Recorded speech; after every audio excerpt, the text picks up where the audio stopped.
ఏకపక్ష నిర్ణయంతో సస్పెండ్ చేయడం అన్యాయమని 32వ వార్డు జనసేన కార్పొరేటర్ కందుల నాగరాజు అన్నారు. జీవీఎంసీ జనసేన ఫ్లోర్ లీడర్ కార్యాలయంలో నిర్వహించిన మీడియా సమావేశంలో ఆయన మాట్లాడారు. మంగళవారం జరిగిన కౌన్సిల్ సమావేశంలో భాగంగా బడ్జెట్ సమావేశ మందిరంలో కమిషనర్ వెళ్లిపోవడంపై ప్రశ్నించినందుకు మేయర్ సస్పెండ్ చేశారన్నారు. బడ్జెట్ ఆమోదించడం లేదు అని ప్రకటించారు. షాడో మేయర్ చేతిలో జీవీఎంసీ అవినీతి కూపంలో కూరుకుపోయిందని, మేయర్ వార్డులో మాత్రమే వందల కోట్లతో పనులు చేస్తున్నారని అన్నారు. పారిశుద్ధ్య కార్మికులు సమ్మె చేస్తున్నారు. వారి కోసం ప్రశ్నిస్తే మేయర్ బడ్జెట్ ఆమోదిస్తే చర్చిద్దామనడం ఎంతవరకు సమంజసమన్నారు. జీవీఎంసీ పాలకవర్గం దాచుకోవడంతోనే సరిపోతుందని వాపోయారు. ఈ విషయంపై పోరాటం చేస్తామని తెలిపారు. సమావేశంలో కార్పొరేటర్లు వసంతలక్ష్మి, సాదిక్ పాల్గొన్నారు. ఈ మున్సిపల్ కార్పొరేషన్ జీవీఎంసీ ఏదైతే ఉందో అది పూర్తిగా షాడో మేయర్ చేతిలోకి వెళ్ళిపోయి పూర్తిగా అవినీతిలో కూరుకుపోయి ఇవాళ ఏంటంటే ఎక్కడైతే వాళ్ళకి డబ్బులు వస్తున్నాయి, ఎక్కడైతే వాళ్ళకి ఆదాయం బాగా ఉందో ఆ చోట్లే అభివృద్ధి చేస్తున్నారు తప్పితే అన్ని వాటిలో ఎక్కడ అభివృద్ధి చేయట్లేదు. మరి ముఖ్యంగా జనసేన పార్టీకి సంబంధించి జనసేన కార్పొరేటర్లకి అసలు ఎక్కడ అవకాశం కల్పించట్లేదు. మేము అడగడం తాలూకా అరణ్యవాదన అయిపోతుంది తప్పితే ఎక్కడ ఏ కార్యక్రమం కూడా జరగట్లేదని మేము తెలియజేశాం. అలాగనే మరీ ముఖ్యంగా మరి నేను ప్రతిసారి కూడా ఆమెకి నేను గత కౌన్సిల్ మీటింగ్ లో కూడా చెప్పడం జరిగింది. మరి అనేక సందర్భాల్లో మనం కౌన్సిల్లో తీర్మానం చేస్తున్నటువంటి అనేక అంశాల్లో మరి వేలాది కోట్ల రూపాయలు మనం తీర్మానం చేస్తున్నాం. మరి తీర్మానం చేసిన తర్వాత ఆ వర్కులు జరుగుతున్నాయా లేదా, జరిగితే ఏ స్టేజ్లు ఉన్నాయి, అసలు ఎందుకు ఆగుతున్నాయి, లేకపోతే ఆగడానికి కారణం ఏంటి, లేకపోతే కొన్ని చోట్ల ఎందుకు డెవలప్ అవుతుంది.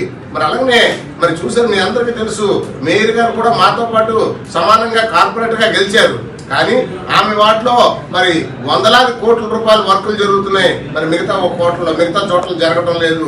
ప్రతి చోట కూడా ఈ ఇబ్బందులు ఉన్నాయి. ఇవన్నికైనా ముఖ్యంగా మేము ప్రారంభంలోనే మేము స్టార్ట్ చేసింది ఏంటంటే ఇవాళ పారిశుద్ధ కార్మికులు రోడ్లు ఎక్కి పాపం వాళ్ళు తినడానికి తిండి లేక, మరి తాగడానికి నీరు లేక నడి రోడ్డు మీద చలిలో ఉంటూ తాలూకు బాధలు చూసి మేము చెల్లించిపోయి మేమేమో దాని మీద ప్రశ్నించాం. ఏమని మేమేంటి దాని మీద ఏదైనా సరే ముఖ్యంగా మాట్లాడి ముందుగా వాళ్ళ సమస్యను పరిష్కరించండి అంటే ఆమె చెప్తున్న మాట ఏంటంటే ముందు బడ్జెట్ ఆమోదించండి అప్పుడు మాట్లాడదాం అన్న. అంటే బడ్జెట్ ఆమోదిస్తేనే ఆమె దాని గురించి మాట్లాడతారట. అంటే ఇవాళ ఆవిడ పరిస్థితి ఎలాగైపోయిందంటే ఏకపక్ష నిర్ణయం తీసుకొని ఆమె చెప్పింది మేము వినాలి అన్న రీతికి వెళ్ళిపోయి ఇవాళ అదే సందర్భంలో మరి కమిషనర్ గారు కూడా మేము ఈ బడ్జెట్ మీటింగ్ జరుగుతున్న టైంలో 11:30-12 సమయంలో ఇంకా పూర్తిగా స్టార్ట్ అవ్వలేదు.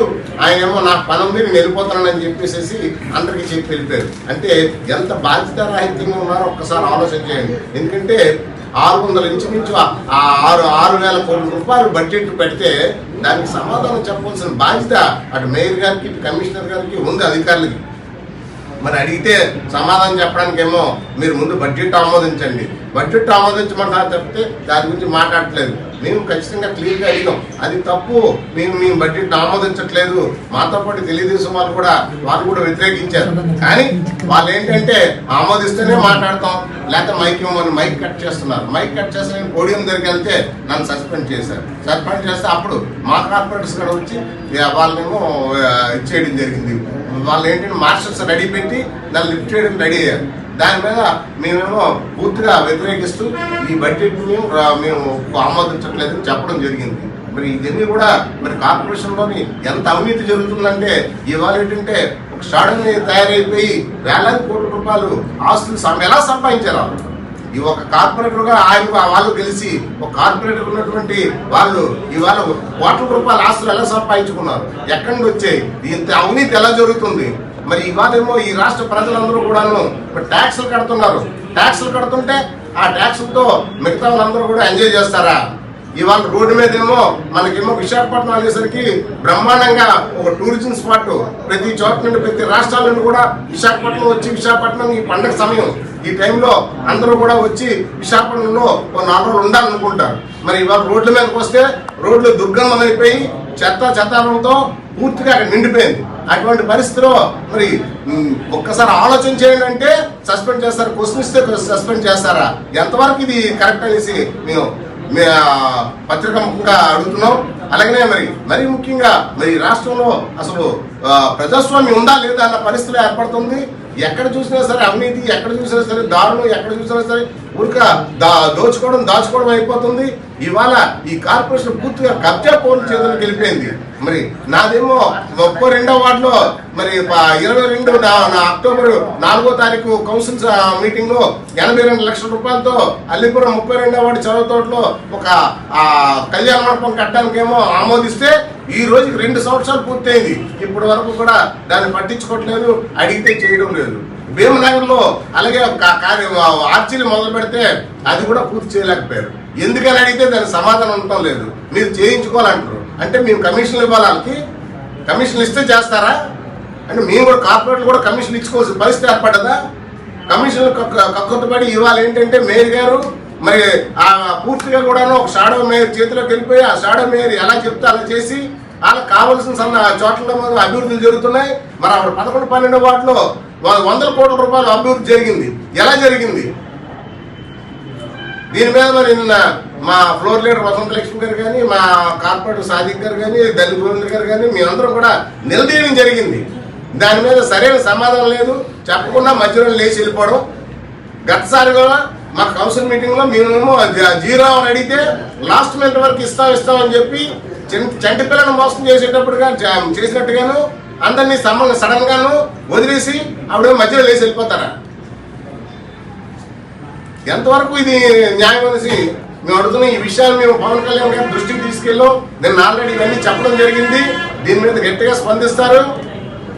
ఇవాళ దీని మీద అందుకే ప్రత్యేకించి మరి మీ ముఖంగా తెలియజేయాలి. ఎందుకంటే మీకు తెలియని విషయాలు ఏం లేవు.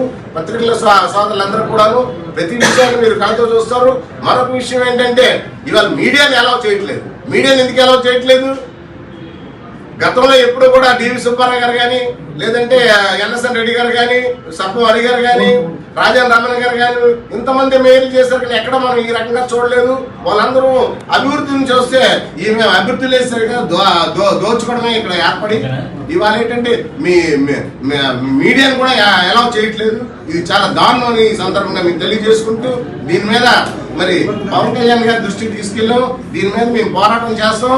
మరి అలాగనే మరి ఎంపీ ల్యాండ్స్ నుండి ఏమో 10 కోట్ల రూపాయలు తీసుకొని ఎక్కడ ఖర్చు పెట్టారంటే సమాధానం లేదు. మరి దానికి ఏం చేశారంటే సమాధానం లేదు.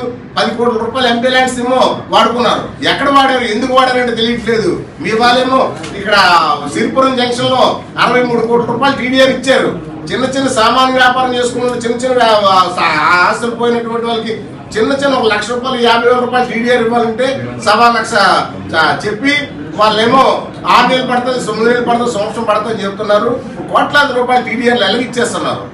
ఏ రకంగా ఇచ్చేస్తున్నారు? ఇవాళ రాష్ట్ర ప్రభుత్వం అన్ని విధాల దివాలా కోరుతనం అయిపోయి ఇవాళ ఈ రాష్ట్రంలోని మరి ముఖ్యమంత్రి గారు కూడా మరీ దారుణంగా ఏంటంటే దోచుకోవడం శాండ్ ల్యాండ్ మైన్ తప్ప ఆయనకు వేరే ఆలోచన లేదు. ఇవాళ రేపు రానున్న రోజుల్లో తప్పనిసరిగా జనసేన పార్టీ మరి టీడీపీ పార్టీ అధికారం రావడం ఖాయం. వచ్చిన తర్వాత ఇవన్నీ ప్రక్షాళనలు జరుగుతాయి. మరి దాని మీద ఒక ప్రత్యేకంగా శ్రద్ధ పడతారు. తప్పనిసరిగా ఈ రాష్ట్రం దశ మారి ఈ రాష్ట్రం మళ్ళీ బాగుపడాలని మీ మనస్ఫూర్తిగా కోరుకుంటూ ఇప్పుడు మా బెరిసిటి వసంత లక్ష్మి గారు కోరలేడు మాట.